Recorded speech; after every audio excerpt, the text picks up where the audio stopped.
but the image you can down to about 2.3 micron. With this, the structural innovation, and right now we can get about 1.2 micron for the actual resolution. So compare these two figures. The left one is without a structural innovation, and the right one you can see is a living cell and a microtubule. So you can check it and compare the image for these two. So the tubules around the size is around 20 or 25 nanometer. So with this kind of technique, and you can get the better resolution. Okay, but I just mentioned you for with the structural innovation, the assistant, and the later resolution is about 160 nanometer. But for the actual resolution, you can see it's just 1.2 micron. If you try to track the nanoparticle, maybe particle size is around 100 or 200 nanometer. This kind of resolution is still not good enough. So for here, we try to combine with the astigmatism setup configuration. It means original system, then you insert the cylindrical lens into the system. So just like astigmatism for under focusing, so your spot size just like the circle. But for tangential focus plane, it's just like the line, or for the sagittal focus plane is for the horizontal line. So we insert the cylindrical lens into our system. This is our original system, and we insert the one cylindrical lens to create a astigmatism image to this system. Then I show you when we fix the particle. This particle size is around 200 nanometer, and we move our stage from the down to the top. So you can see the image for this nanoparticle. Original is just the vertical, the elliptical shape. Then on the focusing is just for like the circle, and you move your stage a little bit up, then for just like the horizontal, the elliptical size. So we can calibration the particle, the database, and to check the different shape is corresponding different the Z position. So we calculate first, we can find based on astigmatism setup, the resolution can down to about 60 nanometer. So based on this. So here you can see for the fluorescence beam, the particle, the Brownian motion in the 3 dimensions, like here in the water, and here is for the about 55% grid.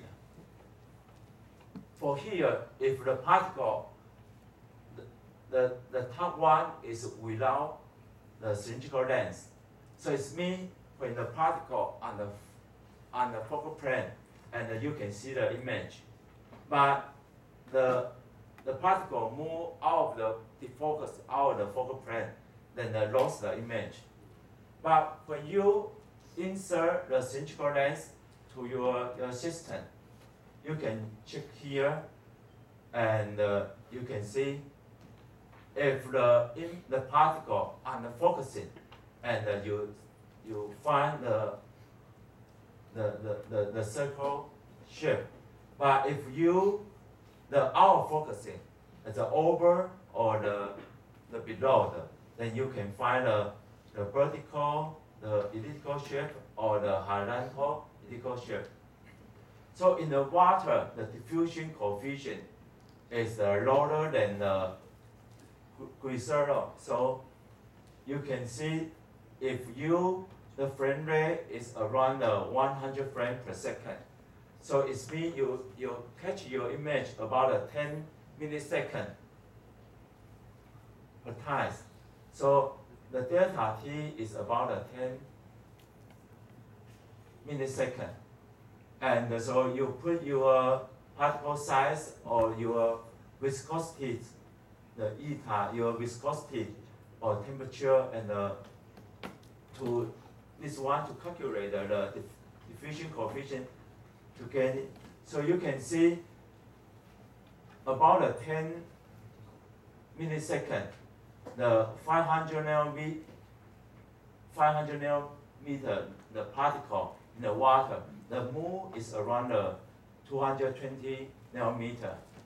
But if you put your particle into the grid, and the viscosity is increased, so it means your diffusion coefficient will decrease.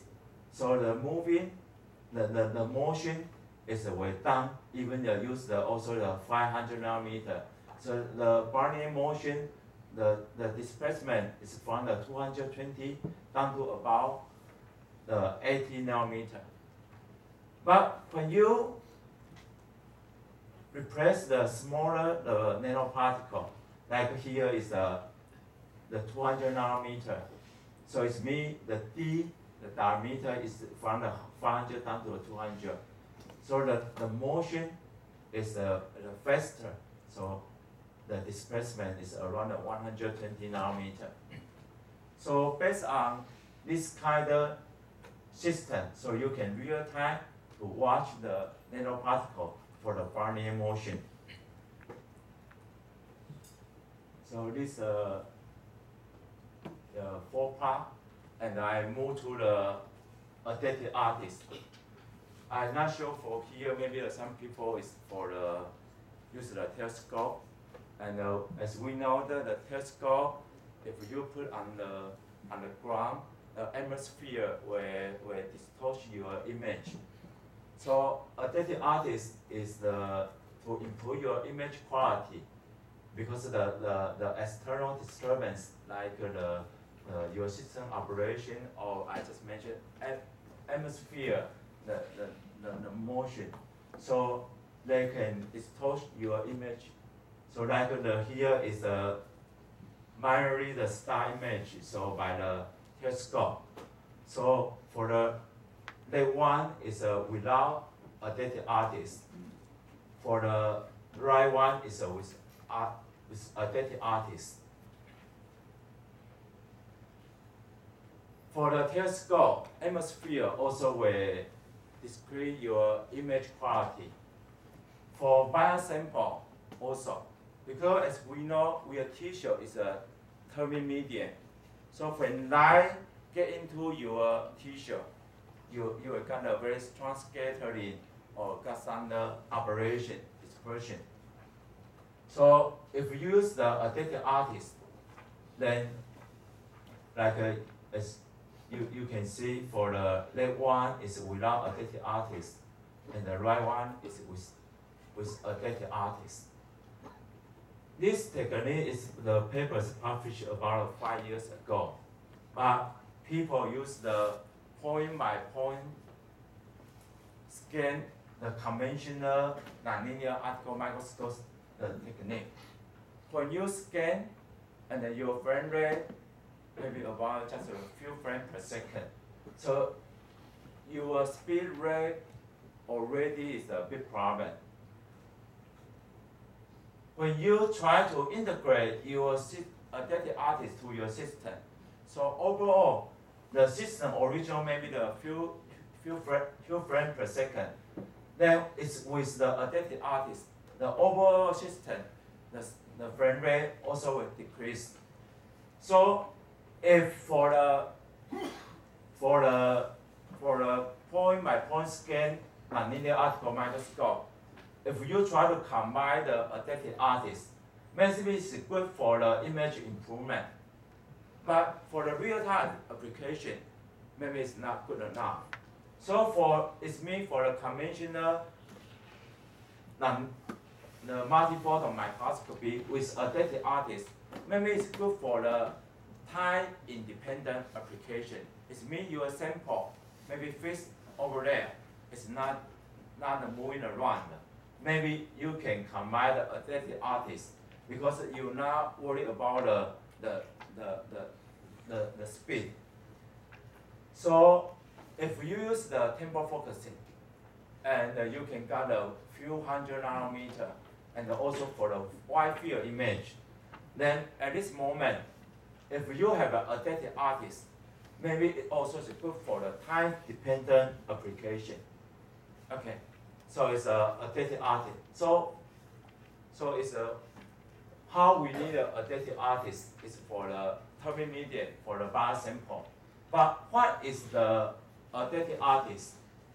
So like I show you this, just like the microscope, you have a laser and optical system.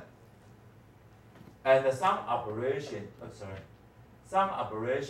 or some external disturbance. So original is without this disturbance, you can get a very nice focus spot to get the image. But unfortunately, when the external disturbance, so you can see the spot size is the burn, so you cannot get a very nice image. But if you can detect the wavefront information, like people use the Shean-Jen sensor to detect your wavefront information, and you can do the cross-loop, the feedback control for the multi-channel feedback control to use the deformer or spatial line modulator to compensate the phase distortion to reconstruct the image back so you can get the one. So it's me for the adaptive artist. It's the three main parts. First one is detect the wavefront information. People call the wavefront sensor. You can use I just mentioned use a Shean-Jen sensor or use the interference to detect. And you also need the multi-channel because it's a two-dimension the information. So you can use a multi-channel parallel simultaneously to calculate your distortion image. Then you drive your actuator. It's a wavefront corrector, like the spatial line modulator or the deformer to correct the wavefront, the property, and also to construct. Okay, so the adaptive artist can improve your image quality for the conventional multiphoton microscopy, but because the speed limitation, so maybe good for the time independent application. But for here is a temporal focusing. So if we try to use the adaptive artist to compensate the system operation, it means we try to compensate the spatial distortion, or we try to compensate the temporal distortion. So the system should be figure out which part you try is a big problem. So like here, if you put the bar tissue, the termimedian, so it's inhomogeneous. So when your line is pressing and use the grating, is the separate diffraction, and but this the inhomogeneous the median will distort your locally the person property. So original is a very nice the person on your focal plane, but because the bar tissue, so then your person maybe original is around 100 femtosecond. So with the bar tissue and the walls to the about 500 femtosecond. So decrease your excitation efficiency. If you can detect the distortion information and you use the spatial modulator, like right now, the liquid crystal on the silicon LeCosPA or the deformer, and put on your article paste to control your locally the phase the distortion. So it's possible you can reconstruct the pulse width to back to about 100 femtosecond. So this the concept. So the system, because the adaptive artist is very complicated. So you can see the original configuration maybe just about 5 to 10 components. But with the adaptive artist, everything is changing. It's very complicated. It means you need to detect the wavefront information. You also need the deformer to locally control the wavelength. Also, you need to the real-time embedded system to calculate the phase distortion and to drive in the wavefront corrector to compensate. So the same amplifier and the grating, but we use the polarization beam splitter to let the light to the deformer, and the light come back and control the wavefront compensate the wavefront distortion by the deformer. Then the light going to your sample, and then back to your ENCCT to get your molecular image. Then you calculate the image, the distortion, then use the FPGA to real-time control your deformer and the cycle. So right now the cycle time is possible go to about 30 and about 30 hertz. So this is the insert, the optical component, and also for the electronic the component for the embedded system to do real-time control. So this is a result. So you can see it's Rodian 6 the thin film. So it's without the operation. So we put the artificial operation into the system. So you can see if with operation, the whole image is distortion. But when we turn on our adaptive artist system, just like the telescope, to estimate the atmosphere, the model, and create the conjugate the wavefront, the compensation, then it's possible you can get your image back. So you can see original is the green light, and with the artificial operation in our system, so the overall the intensity, also the contrast is decreased. But when you turn on the adaptive artist, then you can see the same in the overall really come back to the original image. So based on, okay. So original we try to set up the combine the adaptive artist inside is try to for the deep information.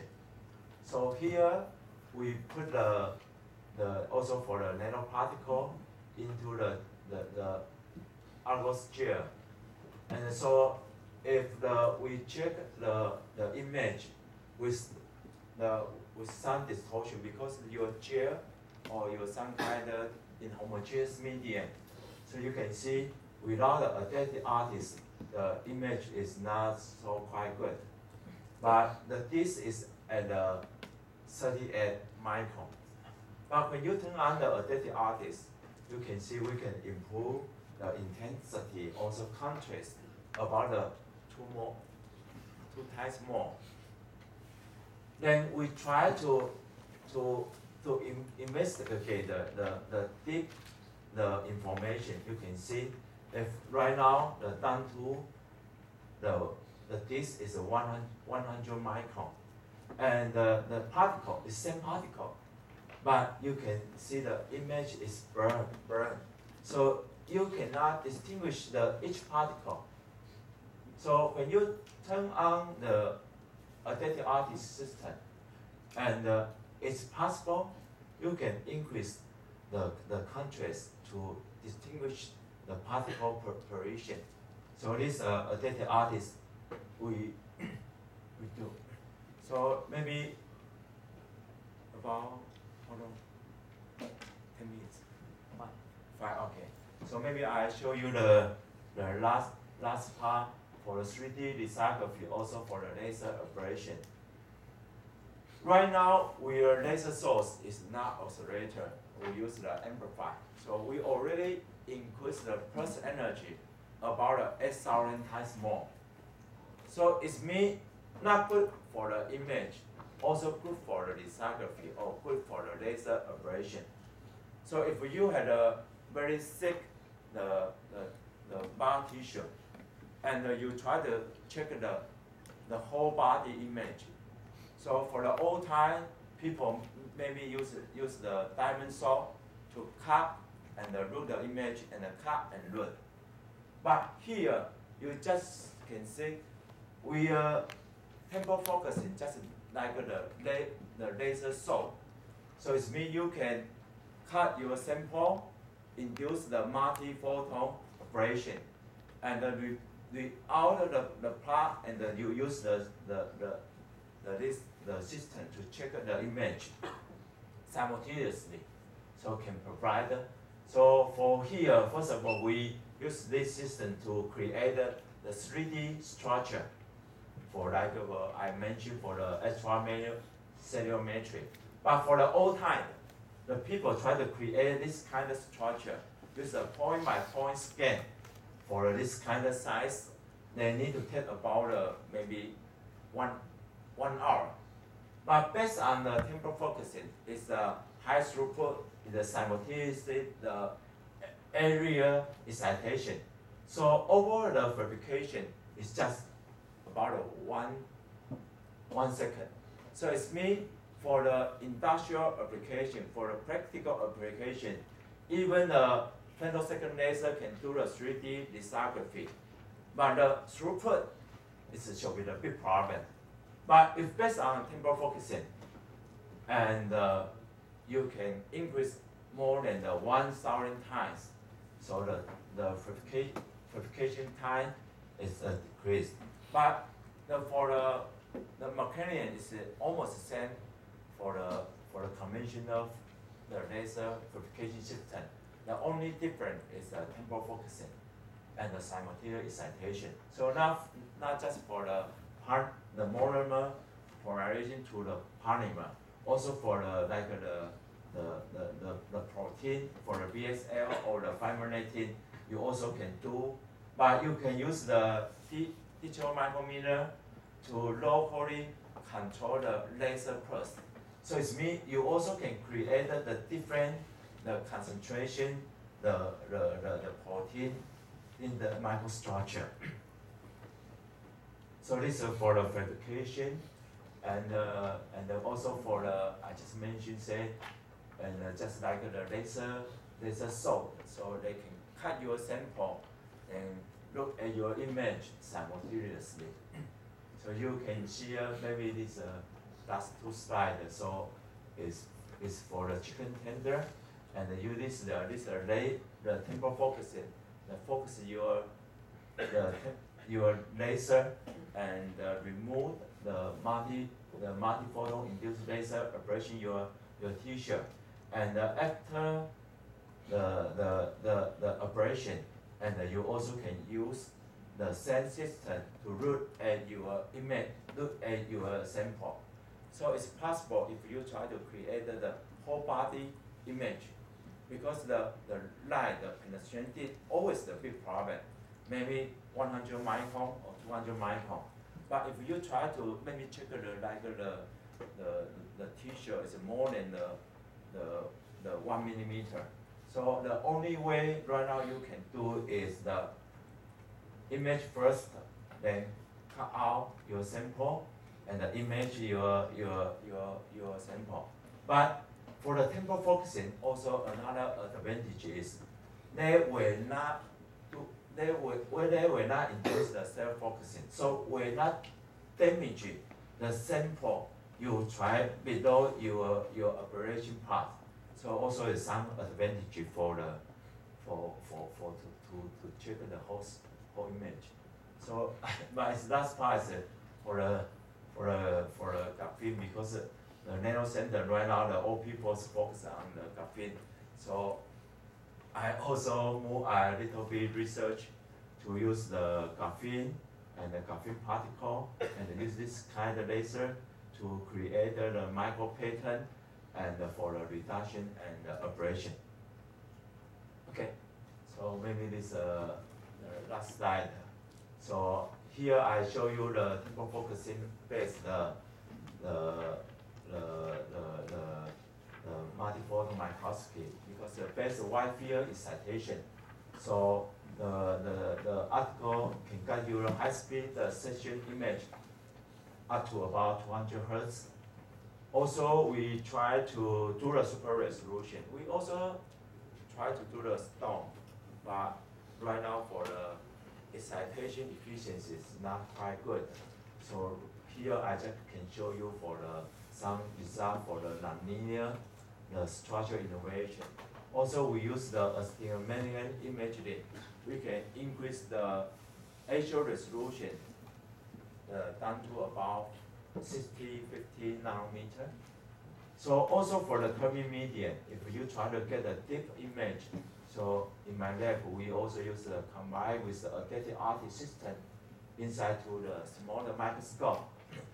So also for the high throughput multiphoton application for the 3D microstructure, and also for the multiphoton induced laser operation.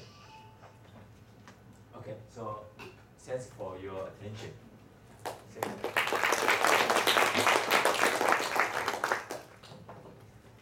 I'd like to thank Professor Chen for a very interesting talk. Okay, he's definitely one of the leaders in developing novel optical technique for biophysical and biomedical applications. Are there any questions for Professor Chen?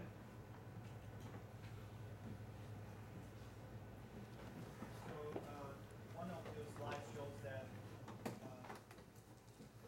you can recover the image by using the adaptive optics. Yeah. Yes. So when you direct the light into the diffraction levels, how percent of your light? Okay. For the adaptive optics, it's impossible you can break diffraction limit. Yes. The best you just near the diffraction limit. So it means the whole system, the quality is based on your system setup. So maybe like this one, you also can maybe down to for the later resolution 400 nanometer, and also for actual resolution. Adaptive optics, the purpose is try to compensate the outside or your sample disturbance. So only way right now can do is just increase. But for the slide I show you, we currently we just can get about 2 to 3 times improvement for the intensity, also for the contrast. Yeah. So it's impossible you can use the adaptive optics to break diffraction limit. Your next slide. Okay.